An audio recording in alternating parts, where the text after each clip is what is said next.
Hey friends, welcome back to Mimi's Mixed Bag. I have been so busy for the past month. I accepted a 4-week art teaching position at our local middle school. Got a new set of kids every hour, and it was absolutely exhausting, but in such a great fun way. But now that's over. It's September. I'm back to 2 or 3 days a week, and now I've got time to post at least once a week. An Amazon store, Armente, asked me if I would share some of their bird products. Well, with my husband being a huge bird lover, I said of course I will. So they had lots of things to choose from, one of them being one of these like clear bird feeders that you can suction cup to your outdoor window where you can look at it inside or outside. Those are really neat, but I already had one, so I didn't choose that, but I ended up picking this double-decker hummingbird feeder.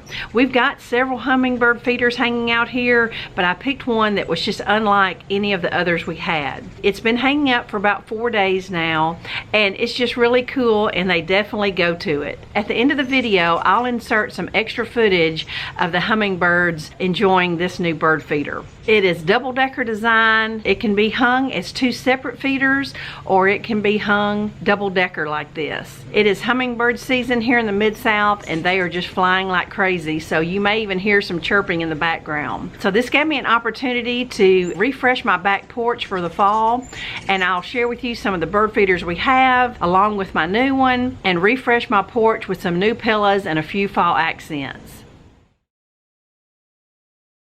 I still have my summer watermelon pillows out. This cooler and blower is not usually on display. My grandson's bow and arrow, flip-flops and shoes everywhere. I still have my summer centerpiece out. Everything's dry and dusty, and it just needs a good pressure washing and overall refresh.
Be sure and check out the Amazon link in the description box for this unique double-decker hummingbird feeder. And now I'll add some hummingbird footage from my back porch.